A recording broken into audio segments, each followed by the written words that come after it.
Tout marche. Donc, psaume 103. Le David Baruchi Nafshi et Adonai, Vechol Keravai et Shem Kodsho. Baruchi Nafshi et Adonai, Ve'al Tishkechi Kol Gemulav.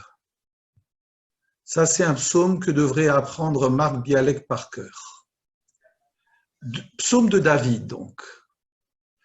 Que mon âme, littéralement, bénisse Hachem, Vechol Keravai, et que toutes mes entrailles bénissent le nom de sa sainteté.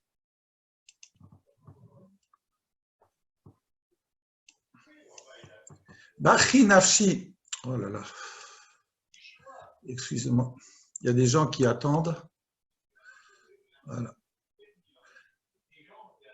Bachi Nafshi et Hachem, Ve'al Tishkechi Kol Gemulav, que mon âme bénisse Hachem, Ve'al Tishkechi Kol Gemulav, mais que je n'oublie pas tout ce qu'il m'a octroyé. J'aime bien dire que le mot Gemul, c'est pas simplement des dons. On dit Gomel Chassadim Tovim. On fait de la Gemilut Chassadim chez nous les Juifs. On ne fait pas du Chesed, un acte de générosité et de bonté, mais on est Gomel. Qu'est-ce que ça veut dire on est Gomel? B'yom hi gamel et beno. Avram Avinu a fait une souda pour son fils Yitzhak le jour où Yitzhak a été sevré. C'est important. Il a été sevré. Il est indépendant par rapport au lait de sa mère. Il commence à en manger autre chose. C'est ce terme-là que l'on emploie, nous juifs, quand on fait du chesed.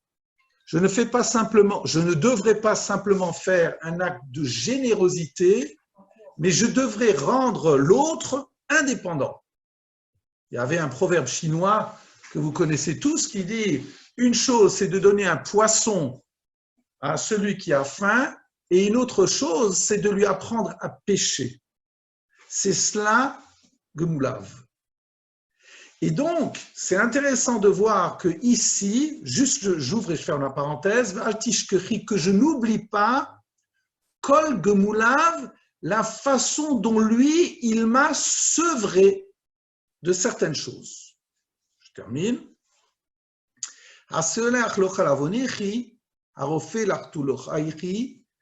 Lui, Hachem, qui pardonne à toutes mes iniquités et qui guérit littéralement toutes mes maladies.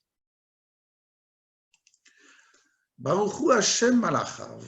À la fin de ce psaume, on nous dit, j'ai sauté des phrases, Baruchu Hachem Malachav, que ces anges bénissent Hachem, Giborei Choach, ceux qui sont puissants, Osé Devaro, qui réalisent sa parole, on parle toujours des anges, Lishmoa Bekol Devaro, en écoutant la voix de sa parole. Baruch Hashem Kol Tzva'av, que toutes ces armées bénissent Hachem, Mesharatav Osé Retsono, ceux qui le servent et qui réalisent sa volonté. Baruch Hashem Kol Ma'asav, que tous ces actes bénissent Hachem, Bechol Mekomot Memshtalto, dans tous les lieux où il y a sa domination qui réside, Bachi Nafshi et Hachem, que mon âme bénisse Hachem. Voilà, un psaume. Petite introduction. Bachi Nafshi et Hachem, que mon âme bénisse Hachem. Hu mishpat hapeticha, hu mishpat hasiyum shel mizmor ze. C'est la phrase, les deux mots qui introduisent notre psaume et qui le concluent. Birkat Hashem hi hanose hamerkazi shel hamizmor ze, C'est-à-dire que bénir Hachem, je ne vais pas rentrer maintenant quelle est la signification de bénir, comment on peut bénir, ce n'est pas du tout le lieu de la conversation. La Birkat Hachem, bénir Hachem, que l'homme bénisse Hachem, c'est le sujet principal de ce psaume et du psaume suivant. Voilà. C'est-à-dire que quelquefois je bénis de tant de choses de sa part, mais je dois aussi être capable, moi, de lui rendre quelque chose. Et voilà ce qui commence à m'intéresser pour sortir des généralités. Bracha yotzet me'anefesh ve'aguf. Et dans ce psaume, on voit que c'est une bracha qui est exprimée, qui sort me'anefesh de mon âme, ou me'aguf et de mon corps. Bachi nafshi et Hashem, comment cela? Vous voyez Bachi nafshi, que mon âme bénisse Hashem, v'chol keravai, et que mes entrailles bénissent son nom de sainteté. Donc vous avez deux dimensions. La dimension de mon nefesh, ma vie, et la dimension de mon corps. Et que après on parle donc de la bénédiction des anges eux-mêmes et des armées célestes, que ces anges, littéralement, que ces envoyés bénissent Hachem. Toujours dans cette introduction. Hamidrash mevaer et apasuk Baruch Hu Hashem malachav giborei choach ose devaro lishma kol devaro. Le Midrash explicite le verset. Donc, qui est donc dans le verset 20, hein, là, vous voyez, à la fin, vers la fin, puisque la fin, ça sera le retour à ma personne, mais vers la fin, que ces anges, pleins de puissance, qui réalisent sa parole, en écoutant la voix de sa parole, c'est lourd, hein, qu'ils bénissent Hachem. Voilà ce que dit le commentaire magnifique. She'amalachim bekilusam mamtinim ad le kilusam shel Israël. En réalité, il y a une chronologie. Les anges, dans leur louange, attendent que ce soit Israël qui enclenche cette louange. V'chach omer ha-midrash, et c'est ce que dit le Midrash dans le Midrash Shocher Tov, qui est un Midrash qui développe les Teilim, donc dans le chapitre 104. Ata motse hakol le mekalsin kutshabrichu. Tu trouves que dans le monde, dans le cosmos, tout le monde loue Hachem.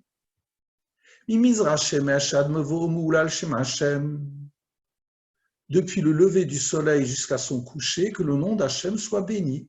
103.3.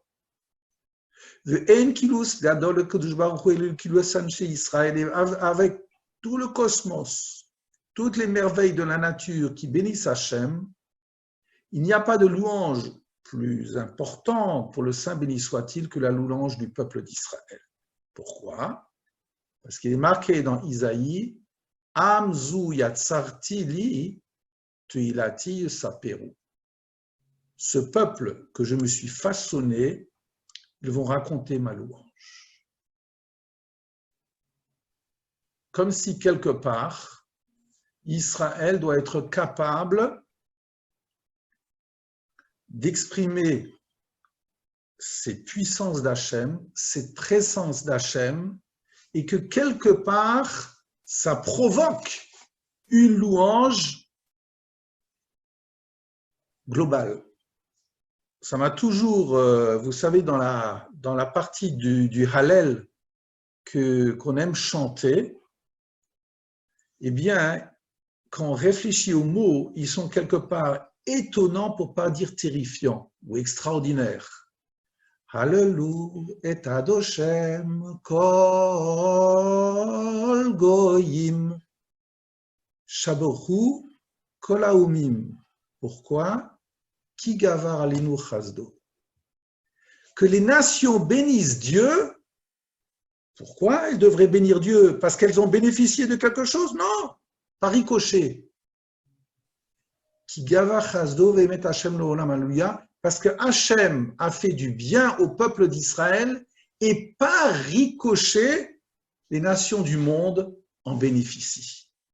Comme si quelque part, notre responsabilité dans le monde, c'est d'être, comme on le dira à Shavuot, Mamlechet Kohanim ve'Goy Kadosh, on est un peuple de Kohanim. Ça veut dire qu'il y a le reste du monde ici. Et nous devons enclencher cette reconnaissance du monde par rapport aux relations particulières que le peuple a vis-à-vis d'Hachem. Donc je reviens ici. Là, vous voyez exactement le même processus. Teda le chashekenu, eh bien, constate que les choses sont ainsi.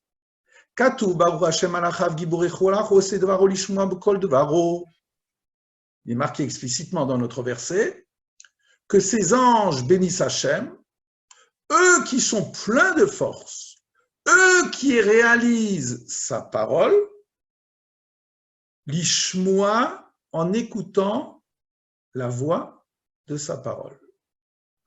Commentaire, c'est pas ce qu'on aurait dû dire.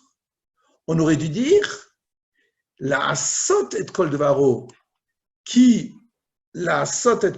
que les anges réalisent la parole d'Hachem. Ben c'est ça. C'est ça qu'ils réalisent. Pas du tout. Normalement, on serait attendu à dire que ce que l'ange, l'exécutant, entend, il le fait. Lamanema lishmoa bekol devaro, qui est la signification d'entendre le son de sa parole. Moi, j'avais mal lu. J'avais compris que la parole dont on parlait, c'était la parole de Dieu. Pas du tout. Et là, Israël akatou medaber.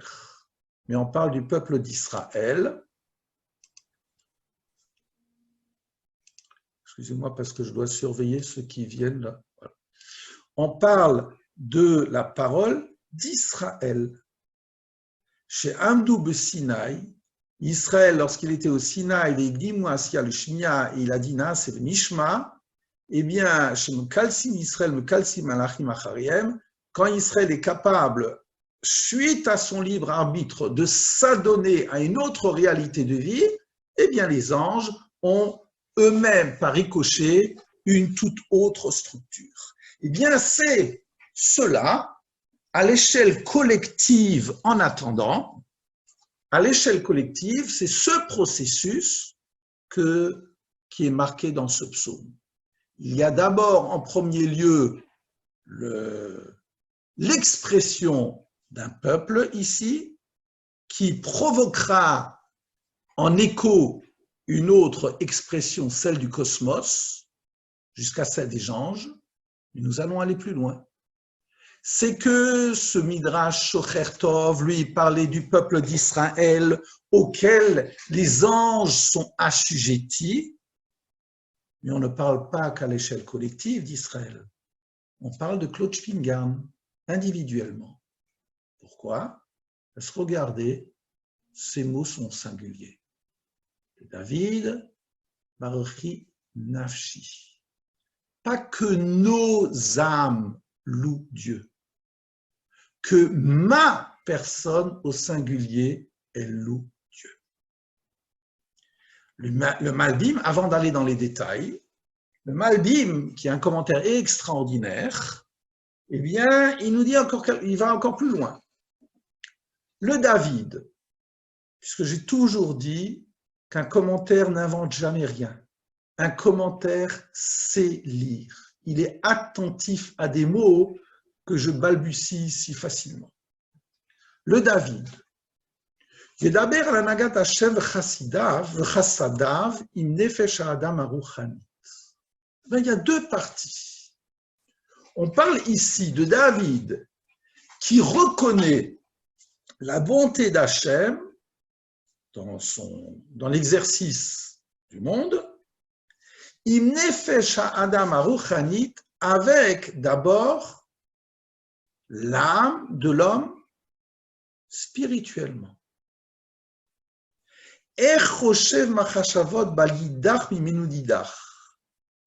Comment est-ce que Hachem, chaque matin, il me rend chez Chezarta binishmati, il me rend une partie de lui-même.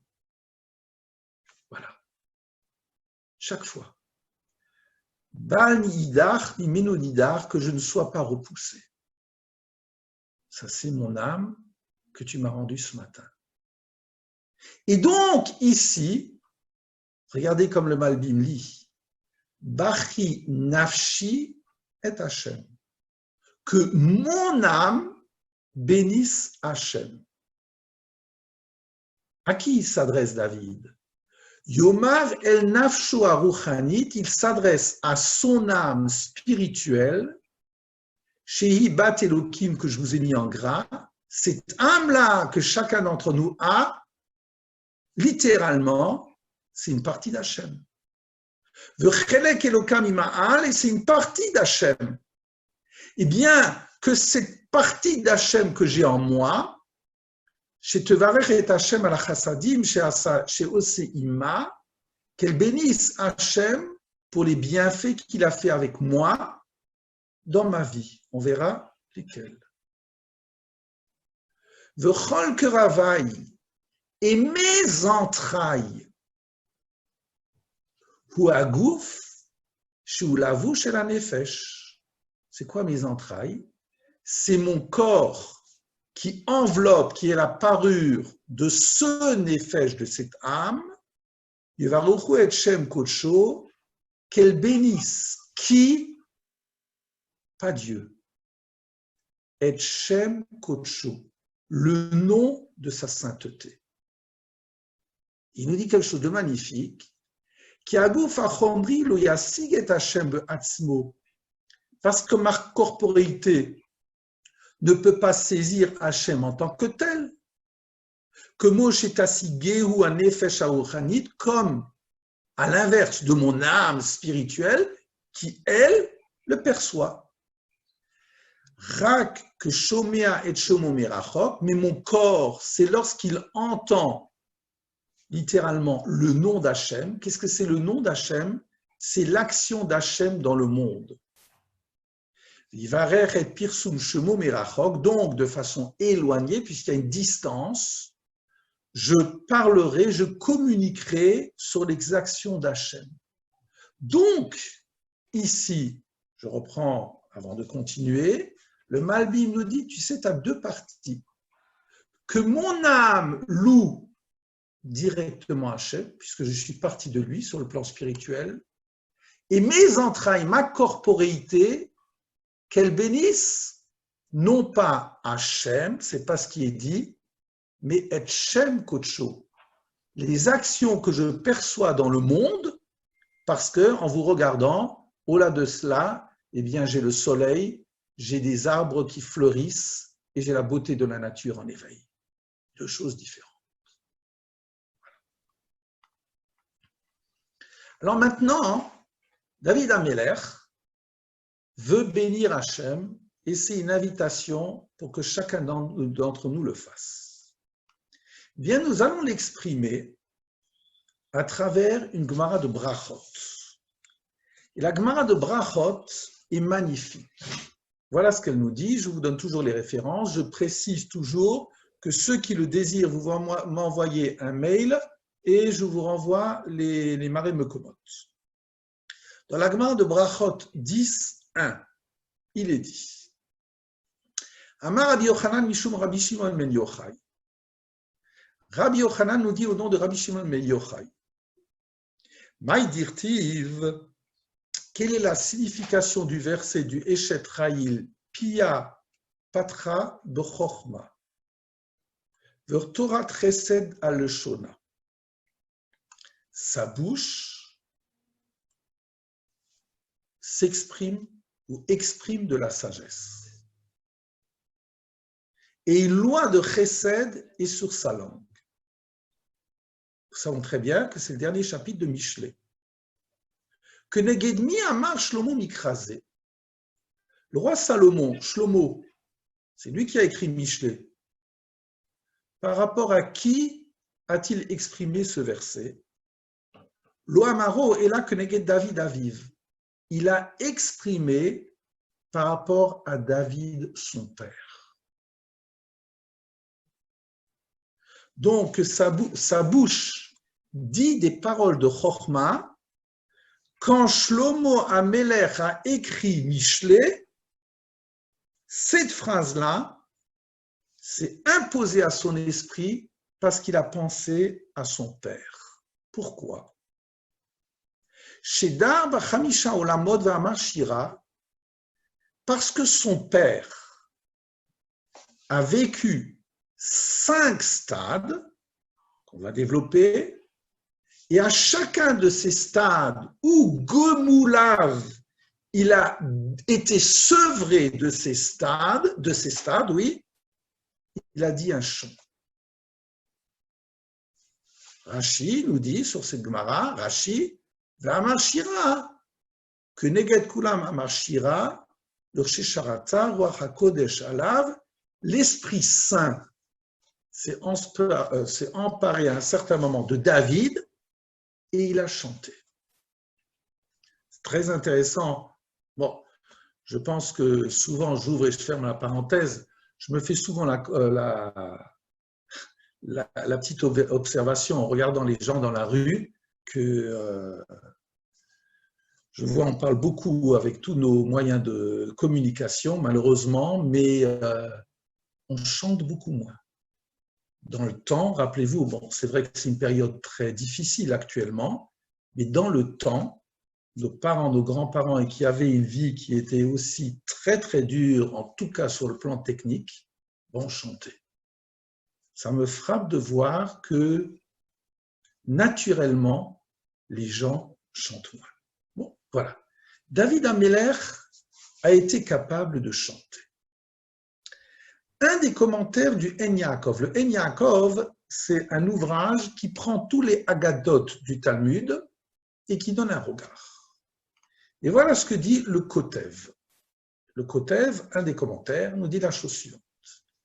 Pose question de base. Hatam chez Rabbi Yochanan yitril ma'amaro b'kan al piska al pasuk pia patra b'chochma hu leodienu chiluk emuni v'naot b'perush milat chochma. Voilà. Comment a commencé notre passage? Amar Rabbi Yochanan, au nom de Rabbi Shimon Bar Yochai, nous dit quelle est la signification du verset de Michelet? Sa bouche exprime de la sagesse. Qui, Shlomo visait? Son père. Interrogation du Kotev. Mais pourquoi est-ce que tu commences à nous dire que Shlomo, quand il a parlé de ce livre-là, de Pia Batra B'chorma, de cette phrase-là, il pensait à son père. Mais donne directement l'enseignement de ton père. C'est ce qu'il nous dit ici. Pourquoi est-ce qu'il débute son propos à propos du verset donc Pia Batra B'chorma? C'est en réalité pour nous dire quelque chose de fondamental. C'est pour nous enseigner Chalouk, Emouni, Venaot, quelque chose de l'ordre de la Emouna, de la confiance et de la beauté. À propos de quoi? Le Pérouche Milat Chochma, à propos de ce que c'est que la sagesse. De quoi parle cet homme-là? Il fait une remarque extraordinaire. Ki bevada yeshev del gadol ben Chochmat Shlomo le Chochmat David Aviv. Parce qu'il est évident qu'il y a une distinction profonde entre la sagesse du roi Salomon et la sagesse du roi David, son père. Ki Chochmat Shlomo haïta be'yediyat tivi hanimtsaot. Parce que la sagesse de Salomon, c'était dans le domaine de la connaissance de la nature. Que Moshe Ida Passou, comme on le voit dans Melachim, Vayirkam mikol ha'adam, et le roi Shlomo a été sage plus que tout homme. Vaïdaber alaïtsim, il savait parler aux arbres. Quelle référence? Aujourd'hui, il y a des livres qui nous disent comment parler aux arbres. Il parlait aux arbres. Mina Erez Asher Balvanon, depuis le cèdre du Liban, donc le plus grand, le plus majestueux, Ada Ezop jusqu'à l'Isop, Ashiotse Mikir, qui sort des murs de la maison, plus petite. Vaïdaber à la Behema Valaof, et il savait parler à la bête, à l'oiseau, à la remesse, au repan, vers la dagim et au poisson. Je ne sais pas ce que ça veut dire parler, mais peu importe. Et donc, Be'idi Azot, Igdil Shvacho, Be'sefer Divrei Yamim, cette connaissance qu'il avait profonde de la nature, j'allais dire de la nature humaine, de la nature du cosmos, personne ne l'égalait là-dedans. Ve'amar, c'est ce qu'il dit là-bas dans Divrei Yamim, Vayigdal Shlomo Mikol Malchei Eretz le Osher v'Chochma. Il a surpassé tous les rois dans la sagesse et dans la richesse. Donc,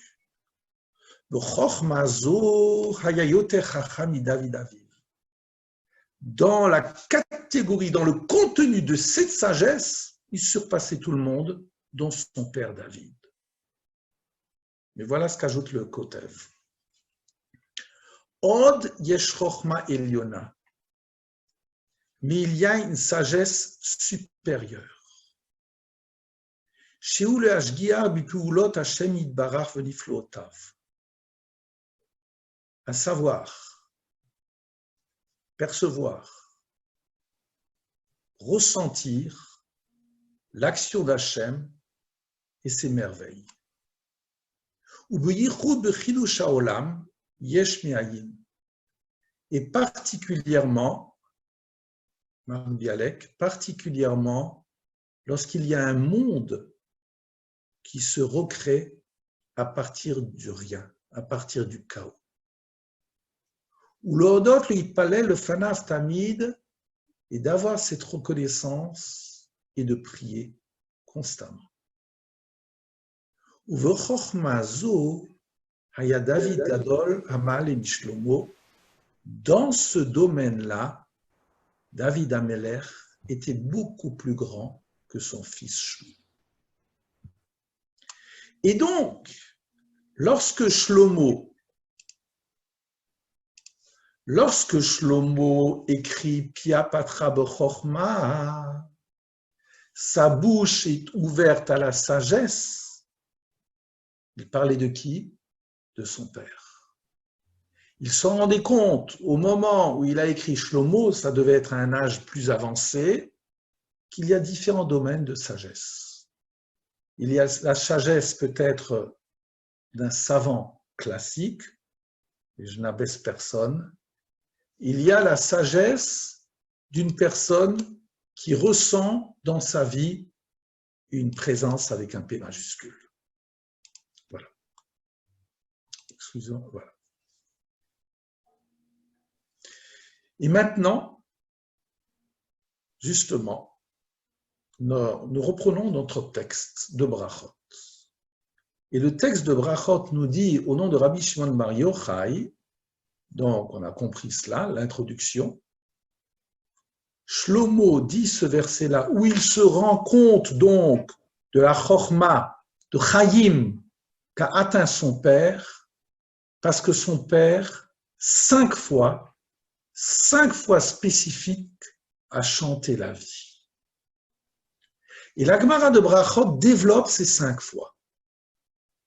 Il y a 2 parties que j'aimerais développer. Première partie qui est donc la suite de Brachot.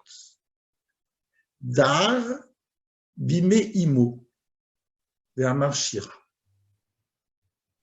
David Amelech siégeait dans la matrice de sa mère. Et il a dit un chant. Chez Neymar, mais d'où tu sais ça? C'est ça notre verset de notre psaume.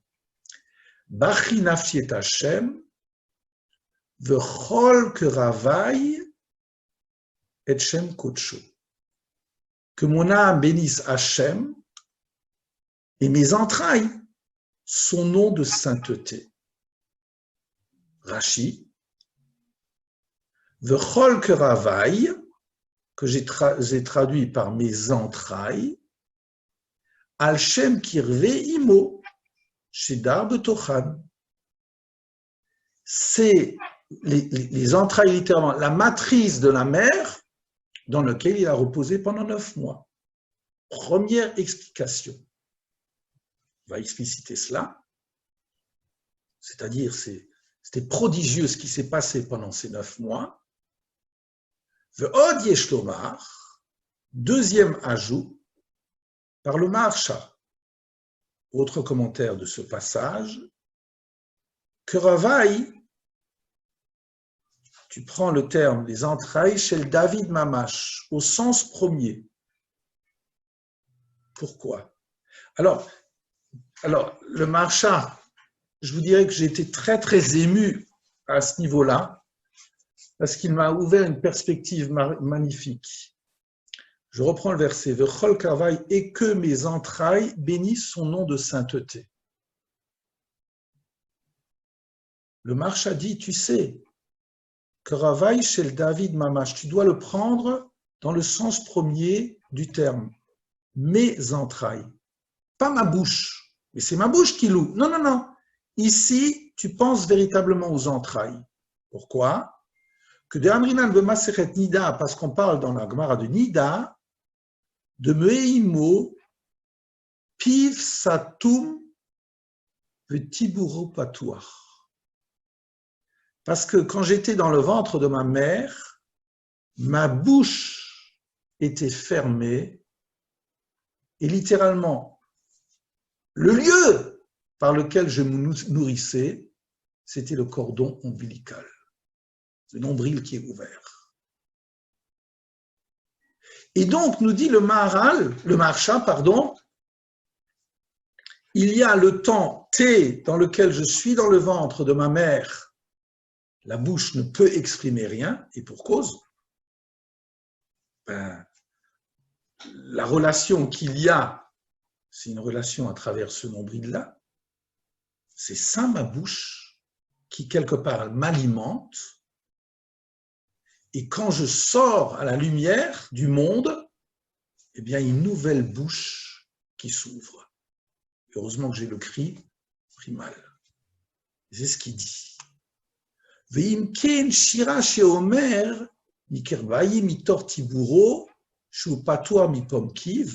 comme si quelque part, dit le Maharsha, ce premier chant du monde, c'est Mikarbaïm, c'est-à-dire de ce nombril-là, de ce cordon ombilical qui est Bimkom Piv à la place de ma bouche.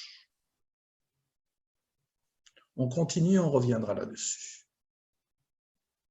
Premier stade, c'est le stade lorsque j'étais dans le ventre de ma mère. Je parle toujours, j'essaye de parler dans tous mes textes, vous me connaissez un petit peu, au présent, à la première personne, toujours. C'est ça mon défi de mes textes. Capable de chanter cela. Et donc, je reviens sur ce que dit le Kotev. C'est que Shlomo HaMelech est capable de voir combien la nature est extraordinaire. Mais avoir été capable de ressentir, et je vous promets, je vais avoir 66 ans, je ne pense plus du tout à la matrice de ma mère, sinon au contraire, je pense que je me dirais que j'aurais d'autres problèmes. Mais lui, à un âge plus avancé, David HaMelech, il a pensé à ce premier stade et il chante cet instant-là, ces mois-là. Et on continue. Yatsa le Avir Haolam, il sort de la matrice, Venistakel Bekochavim Mazalot. Il voit les constellations, les étoiles. Il y aurait aussi beaucoup de choses à dire. Ve'amar Shira, un deuxième chant. Chez Neymar, parce qu'il est dit, Baruch Hashem, Malachav, qui bourre koach au serotsonu. Comme si quelque part ici, les malachim, ce ne sont pas les anges, mais tout ce qui est au service du divin. Et donc, quand je vois effectivement la beauté de ce qui est au service d'Hachem et à mon service, j'exprime la beauté de ce monde-là. Deuxième champ. Troisième champ, et on va s'arrêter quelques instants. Yanak Mijde Imo. Regardez comme c'est prodigieux. Il a tété le sein de sa mère. Venistakel bedadea. Et il a contemplé. Nistakel, c'est pas Vera'a. Nistakel, c'est la shon sechel. Il a réfléchi au sein de sa mère. Ve'amar Shira, il exprimait un chant. Pourquoi? Chez Neymar, parce qu'il est dit toujours dans notre psaume, Baruchi nafshi et Hashem, ve'al tishkechi kol gemulav, que mon âme bénisse Hashem et que je n'oublie pas tous ses bienfaits. C'est quoi les bienfaits? Que j'ai été nourri par ma mère. Et Yom Yigamel et Beno, on en avait déjà parlé, c'est le fait qu'à un certain moment, eh bien, l'enfant est sevré. Gemoulav. Et regardez ce que la Gemara en fait de prodigieux. Michael Gemoulav, qu'est-ce que ça veut dire? Tout ce que le monde m'octroie. Et ça, il fait un psaume, une shira, quand il tète le sein de sa mère. Amar Rabbi Abaou, comment les Chachamim y réfléchissent à ça? Ils l'apprennent de David Améler, c'est émouvant de dire cela. She'asa la diadim bimkom bina, que les seins de la femme soient à l'endroit du cœur, à l'endroit du discernement. Pourquoi c'est placé là? Ça nous semble tellement évident, mais c'est faux. Ta'amamai, pourquoi cela? Amar Rav Yehuda, que dès chez Louistakel be'erva, bimkom erva. Que le bébé, au moment où il tète le sein de sa mère, qui ne puisse pas voir le lieu de la nudité de sa mère. C'est en Machloket Rabbi Yehuda avec Rav Matna. Rav Matna Amar, que des Shelouinak, il me comme un tinofet, pour qu'il ne tète pas de l'endroit où il y a les déjections. Voyez. Shlomo Ameler, on va voir le Ben Yehoyada. Shlomo Ameler, quelque part, il dit Pia Patra B'Chochma. Mon père a réussi à exprimer des choses de vie, des choses de Shira que moi je n'ai pas discernées. Moi je suis un contemplatif, moi Shlomo, de la nature, et j'en ai une connaissance redoutable, mais lui, il a été capable de mettre cette nature-là, cette beauté de la nature, par rapport à la sagesse avec un S majuscule qui revient de bien plus haut. Et on va continuer là-dessus. Le Ben Yehoyada, il va continuer parce que ça m'intéresse beaucoup de voir la différence entre Rabbi Abaou qui nous dit les seins de la mère sont placés sur sa poitrine pour que l'enfant ne voit pas la nudité de la mère, premier regard. Donc c'est une relation vis-à-vis de la nudité de sa mère, où un enfant, jusqu'à sa disparition, ne pourra jamais imaginer un lieu anatomique caché de ses parents, jamais. Donc c'est vis-à-vis de lui-même, ou vis-à-vis de son rapport à sa mère plutôt. Et Rav Matna, c'est pour que l'enfant, le bébé, n'ait pas de dommages, c'est-à-dire qu'il y aurait une telle proximité entre les excréments et le lieu où il se nourrit. Ben voilà. Et le Ben Yehoyada, il approfondit ces points-là. Il nous dit la chose suivante.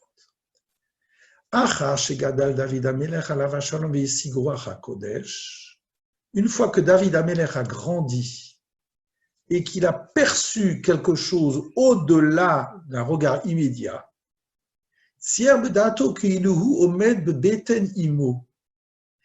s'est vu lui-même, il a réfléchi. Des années après, à 50 ans, il a réfléchi sur cette beauté quand lui, il était bébé animaux.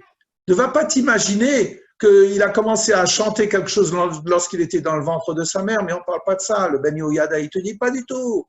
C'est quand il a réfléchi à ce moment-là, ce stade-là. Donc, à Asher Haya, quand il a réfléchi à ce stade premier, Ve'amar Shira al Chesed Hazeh, Er Haya Omed Guf Betor Guf ou Mishtamer.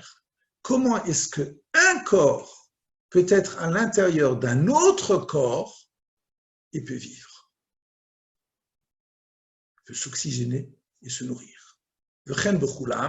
Et c'est exactement la même chose dans tous les 5 stades de vie où le Ben Yehoyada a chanté, où David Amelech a chanté. Et David Amelech et Ben Yehoyada continue. Maï Kol Gemulav, qu'est-ce que ça veut dire Kol Gemulav? Je le remercie, je le chante pour tous ses bienfaits. Donc, il reprend la Gemara. Amar Rabbi Elazar, chez Asala Dadim Bimkobina. Donc, Rabbi Elazar nous dit, il a fait les seins de la mer. Ici, c'est marqué Rabbi Abaou. Ici, c'est Rabbi Elazar. Il a placé, Hachem, le Ribono, le Créateur, a placé les seins de la mer à l'endroit du cœur. Vous savez très bien que pour nous, dans la tradition juive, le cœur, c'est l'endroit du discernement, ce qui est très intéressant. Je ferme la parenthèse, parce que le cœur, ça a l'air d'être spontané, etc. Pas du tout. Les choses où elles se vivent quelque part et se distinguent, c'est le cœur. Bref, je continue. Ireli Gemoulav, et le Ben Yehoyada, qui fait un peu de Kabbale, mais de façon merveilleuse, nous dit la chose suivante. Il me semble que Gemoulav, il faut le découper en deux. Gemoul, Yud-Vav. L'attribution, la contribution du Yud-Vav. Je le découpe, vous voyez? Ça veut dire quoi? Vaino, Dad, Shimisparam, Yud Vav. Eh bien, il y a 2 saints. Or, le mot saint, Dad, vous connaissez en ivrite moderne, Yedidi, quelqu'un qui m'est chéri. C'est d'ailleurs intéressant, quelqu'un qui m'est chéri, c'est quelqu'un qui me nourrit et dont je le nourris. Ça vient du mot Dad, le saint. Quelle est la valeur numérique du mot saint? 4, 4, 8. Il y en a 2, 16. J'ai mis Sparam Yudvav. Qu'est-ce que tu fais de ça?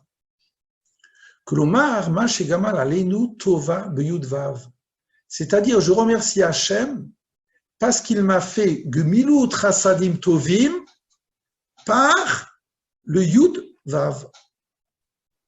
Shtem Dad Dad, Shenetanam.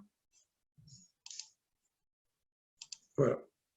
Donc, 2 saints que le Créateur a placés à l'endroit du discernement, Shehu Halev, qui est le cœur. Vegam zenirmaz beotiot yudvav, haniskarim, et ça on le retrouve même dans les lettres yudvav qui sont mentionnées, qui yudvav bemiluam, parce que quand tu écris la lettre Yud, Yud, Vav, Dalet, de façon pleine donc, et le Vav, quand tu l'écris de façon pleine, Vav, Vav, Bemiluam, Hem Ispar Alev, ça comme valeur numérique, le cœur. Ça veut dire quoi? Faites le calcul avec moi. Yud, c'est 10. Vav, c'est 6 comme valeur numérique. Et 4. Ça fait 20. Et 12. 2 fois 6, 12.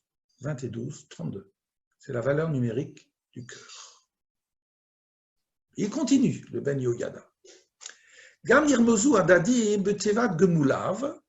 Mais on peut voir que dans le mot Gemulav, quand David Ameler a remercié parce qu'il y avait 2 saints qui sont placés sur le lèvre, même valeur numérique, qui a doua Mashekata va Arizal, le Sot Shema Echad Eldad, le Shema Sheni Medad.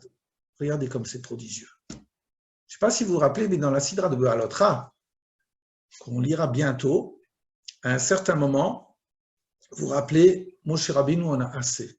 Les enfants d'Israël, il est fatigué, il est las. C'est un sujet en tant que tel. Peut-être on en reparlera. Et il veut arrêter, pour différentes raisons. Si je peux, je ferai un cours là-dessus. Et donc, il y a eu 70 personnes qui devaient le seconder. Et donc, parmi ces 70, comment est-ce qu'on a choisi les 70? C'est très difficile. On a pris 6 personnes par tribu. Donc, 6 fois 12, ça fait 72. Donc, il y en avait 2 qui n'étaient pas appelés à devenir des missionnaires. Bon, bref. Et donc, il y en a 2, qui normalement auraient dû faire partie des prophètes et qui sont restés dans le camp. Ces 2 personnes-là ont chacun un nom spécial. Eldad et Médad. Et ces 2-là ont prophétisé dans le camp. Qu'est-ce qu'elles ont dit? Je ne veux pas rentrer là-dedans. Mais le Harizal nous dit qu'au moment où justement Moshe Rabbeinu voulait quitter la scène du monde, de son existence, eh bien, il y en a eu parmi ces personnes-là, Eldad et Médad. Et il me fait remarquer que Eldad et Médad, qui dad yamin hu meotiot el, de Shem Elokim, le premier saint. Si j'appelais mon fils un saint, on m'embarquerait. Ben lui, leur mère les appelait le premier Eldad. Or, le Zohar, repris par le Harizal, fait remarquer que le mot Dad, le premier est précédé de El, du mot Elohim, et le deuxième, Vedad Smol, est la poitrine du côté gauche, Min, Me, de Shem Elohim.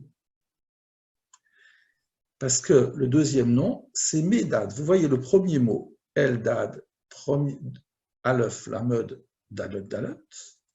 Et le deuxième Medad, Mem, Yud, Dalet, Dalet.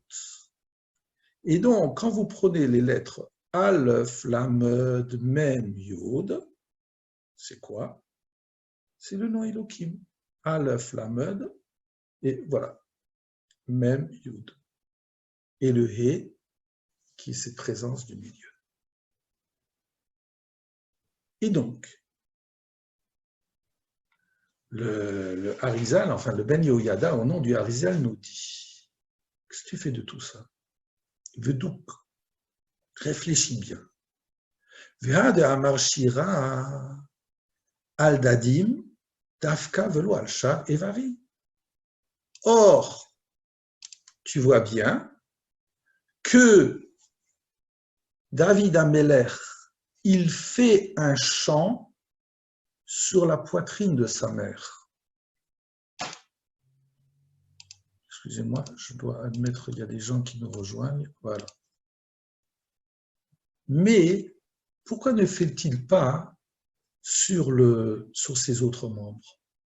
Je veux dire, quand vous voyez la première fois où vous voyez un bébé, que vous avez le bonheur de porter votre petit enfant dans les bras, c'est des moments inoubliables dans la vie. que vous voyez une petite constitution, un petit être, et c'est au-delà des mots, mais vous avez tout un corps. Et donc, ici, pourquoi est-ce que David Améler chante plus la poitrine, les seins de sa mère, plutôt que les autres membres, que Mo'ayin, Ozen ou P, plutôt que l'œil? C'est extraordinaire, pouvoir regarder, pouvoir entendre, pouvoir avoir une bouche. Pourquoi ça, toi, David, tu ne le chantes pas? Réponse, parce que ces membres-là, le regard, lui, et la bouche, sont placés, entre guillemets, dans la partie noble de mon corps, ma tête. Haino mishum she'elu ha'evarim shavim heim bechol mine briot. Voilà ce qu'il ajoute. Or, l'œil, l'oreille et la bouche sont équivalents dans le lieu de l'emplacement du corps entre l'homme et la bête. La bête aura sa bouche, son nez, etc., sur son visage, comme l'homme. Ma she'en ken hadadim, ce qui n'est pas le cas de la poitrine, asher babehemot munachim bimkom tinofet ou be'adam bimkom bina. Ce qui n'est pas le cas pour la poitrine, puisque la poitrine chez la bête, c'est entre ses pieds, et pour l'homme, c'est au lieu du discernement, anatomiquement parlant. Quand David Améler, vous voyez, on a besoin d'un texte de David Améler pour me dire une chose pareille. Quand il a réfléchi au prodige, pas de la création, mais de la sagesse particulière qu'il y a au sein de la création, et P1, il fait ce troisième stade. Donc, premier stade, c'est le moment où il était dans la matrice. Deuxième stade, il s'oxygène pour la première fois, il voit quelque chose qui l'entoure. Troisième stade, il est nourri par sa mère. Et quel est le lieu de cela? Quatrième stade, Rab Mapalatan Shel Roshaim vers Marshira. Il a vu la chute des impies et il a fait un cantique. Chez les c'est de nouveau dans le psaume suivant, au Shaim Odenam, Bachinafshet Hashem, Alléluia, que disparaissent les fauteurs, je ne vais pas rentrer là-dedans, de la terre, et que le Reshaim ne soit plus là, Bachinafshi, que mon Nefesh bénisse Hashem, Alléluia. Quel est le rapport avec le reste? Très rapidement, le Pnei Yehoshua nous dit qu'en réalité, c'est que on est dans la même catégorie. Et on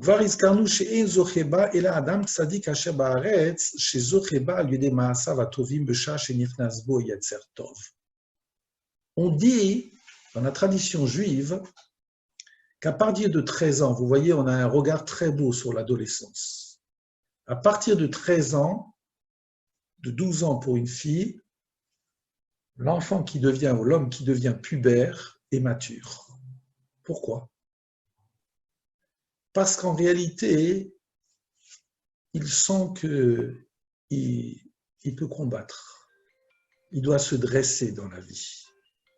Jusqu'à présent, l'enfant, ça c'est du Rav Adin Steinsaltz, il dit quelque chose de magnifique. Jusqu'à présent, l'enfant, il ramenait tout à lui, stade anal, etc. Et à un certain moment, l'enfant pense que autrui existe. C'est la raison pour laquelle, sur le plan de la sexualité, il y a une transformation. C'est là que je deviens bar et bar mitzvah. Parce que c'est au moment où je peux virtuellement engendrer quelque chose que je peux prendre conscience véritablement que Dieu existe. Et c'est là où, moi qui ne pensais qu'à mon intérêt personnel, qu'on appellerait très très rapidement le Yetzer Hara, à un certain moment, eh bien je pense qu'il y a le Yetzer HaTov, et que ma vie doit être un combat et que je dois vaincre. C'est cela, eh bien, je dois me montrer grand. Et le fait que je ne sois pas un consommateur de ma vie, mais que je m'assume, Ra'ab Mamatam Shel Roshaim, c'est ça d'après le Pnei Yehoshua, il a vu la chute ici des Roshaim. Les Roshaim, ce n'est pas les impies, les arrogants, les méchants dont on parle, même si certains ont cette lecture-là, mais le Pnei Yehoshua nous dit, non, non, je vois que tout ce qui fait de moi un rachat, ben je peux le combattre, je peux vaincre, je suis homme. Ça mérite un chant. Et le 5e chant, que je ne développerai pas, Nistakel B'yom Amita. Il a réfléchi au jour de la mort, vers Amar Shira, et il a dit un chant. Voilà. La Gemara s'interroge en disant, mais comment est-ce que peux-tu dire ça, qu'il y a un chant? C'est une catastrophe de disparaître. Bon, chacun peut avoir, dans la lecture de sa vie, une explication pour cela, où on pense que peut-être, voilà, on est abreuvé de vie, on a laissé, on a travaillé, chacun peut avoir des réponses. Je ne vais pas le développer. Donc, vous avez, donc dans ce psaume-là, 5 parties, 5 chants de vie que chacun d'entre nous devrait chanter. En réalité, je vais vous dire que tout ça, c'est une introduction. C'est une introduction par rapport à une lecture extraordinaire pour moi des Pirkei Avot du Maharal de Prague. On va commencer, mais je continuerai demain sur ce texte-là. Le Maharal de Prague nous dit, à propos du chapitre qu'on a lu hier, ou avant-hier, pardon, chapitre 3, Mishnah 14. Voya Omer, on parle de Rabbi Akiva. Chaviv Adam Shinivra B'Tselem. L'homme est chéri parce qu'il a été créé à l'image. Riba Yetera Nodaat Lo Shinivra B'Tselem. Et il y a un amour supplémentaire, je traduis très rapidement, dont il doit avoir conscience d'être créé à l'image. Je n'ai pas forcément conscience d'être créé à l'image de Dieu. Ben, on te le dit, on te le souligne. Parce qu'il est marqué dans Bereshit, qui B'Tselem Elokim Asaita Adam, c'est à l'image de Elokim qu'il a fait l'homme. D'accord. On ne dit pas B'Tselem Yud Vavke, on dit B'Tselem Elokim. Hein? Voilà. Elokim, c'est le Dieu dans la nature. Hein? Voilà. Qu'est-ce que ça veut dire être créé à l'image de Dieu? Des tas d'explications. L'explication classique que je donne pour un enfant, disons, c'est que de la même façon que Dieu est unique, chaque être vivant est unique. Voilà. Être créé à l'image de Dieu, c'est qu'il n'y aura plus jamais quelqu'un comme telle personne à qui on s'adresse. Le Derech Chaim, qu'on va commencer, nous dit la chose suivante. Qu'est-ce que c'est l'image de Dieu? Derech Chaim. Donc le Maharal de Prague. V'yesh lefaresh ma she'amar hakatuv, vayivra Elokim et Adam b'tsalmo. Il faut comprendre le verset de Bereshit, et Elokim a créé l'homme à son image. En perusho sheyesh el Hashem yitbarach tselem udmut. Mais il est évident que le Saint, béni soit-il, n'a dit d'image ni de ressemblance. She'en adavar kach klal, cette chose-là est impossible. aucune corporéité chez Hachem. Au point que la Gemara de Sanhedrin nous dit que celui qui impute la moindre corporéité, c'est un apikoros. Ça fait partie des 13 articles. Et nos gouffres. Alors, qu'est-ce que ça veut dire ça? Comment est-ce que tu me pièges comme ça? Aval akatuv balomar.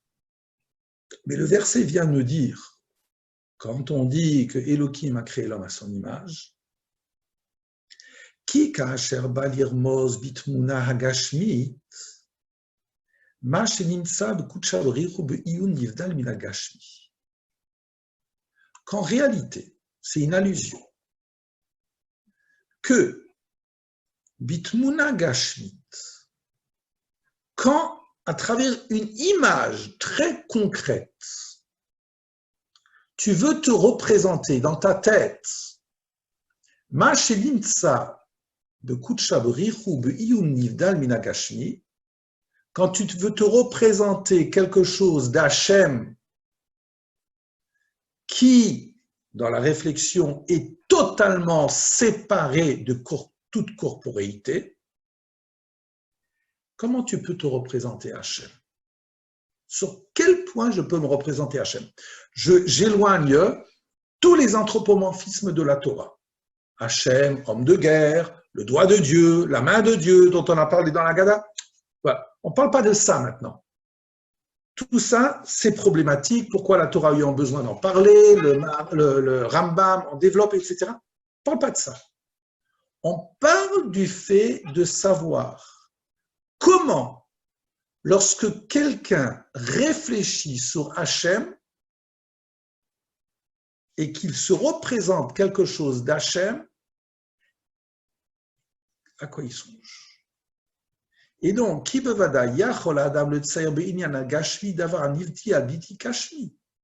c'est évident qu'un homme, quelque part, est-ce qu'il pourrait représenter sur le plan matériel quelque chose qui est totalement immatériel. Bon, je ne veux pas aller là-dessus parce que je ne veux pas briser la démarche du Maharal qui sera prodigieuse. Je préfère alors m'arrêter là, je vous dis très franchement, et on va continuer ce texte demain. D'accord? Est-ce qu'il y a, sur ce qui a été dit, est-ce qu'il y a des questions?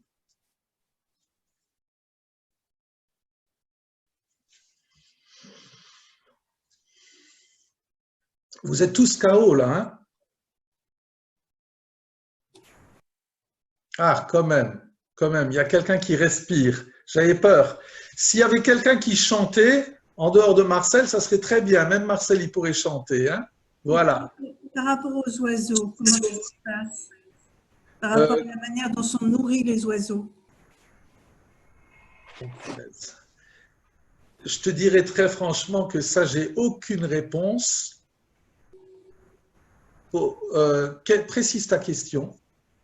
Ben, ils sont nourris par l'extérieur, c'est-à-dire oui. La béquille, ne vient pas de leur mère. Oui. Leur mère va chercher, mais oui. ils ne sortent pas de... Oui. Et alors quoi? Qu'est-ce que tu veux dire par là? Quelle est la remarque? Quelle est la remarque? Tu veux dire que contrairement, attends, si je comprends bien ta question, qu'en réalité, dans le psaume de David, on parlait des mammifères. Oui. Voilà, des mammifères, et c'est là-dessus que le Ben Yehoyada a fait remarquer que David Ameller fait un chant quand il a vu la distinction qui existe entre le mammifère classique et l'homme. Alors que je suis aussi un mammifère. Ouais. D'accord? Ce qui est amusant, c'est que... Alors, une seconde, donc il n'y a pas de question. Dans la catégorie des mammifères, il y aura une distinction entre l'homme et la bête. Une distinction entre l'homme et la bête. Et ce qui est impressionnant, c'est que ce qui réunit l'homme et l'oiseau, c'est le chant, justement. Oui, mais l'histoire du chant, je pense que c'est partagé par beaucoup de choses. Hein. L'oiseau, il piaille. Je ne sais pas encore forcément quelle est la définition du chant. D'accord. Hein? Voilà.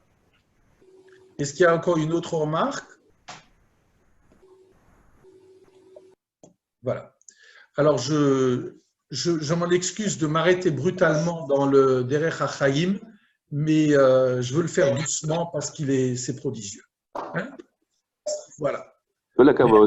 Merci Claude. Allez, plein de bonnes choses. Mais essayez de réfléchir. Je m'excuse juste. Ne regardez pas la suite du texte. Réfléchissez avec vos enfants, avec vos proches. On est dans le confinement. Comment est-ce que vous représenteriez en parlant à votre enfant il dit, mais tu m'as toujours dit, papa, que je ne vois rien d'Hachem. Alors, qu'est-ce que ça veut dire qu'il m'a créé à son image? Posez-vous la question, quelle réponse vous lui donneriez? D'accord? Et on va voir ce que le Maharal donne comme réponse. Juste une question. On verra le lien par rapport à ce que j'avais fait dans l'introduction qui a bouffé tout le cours. D'accord?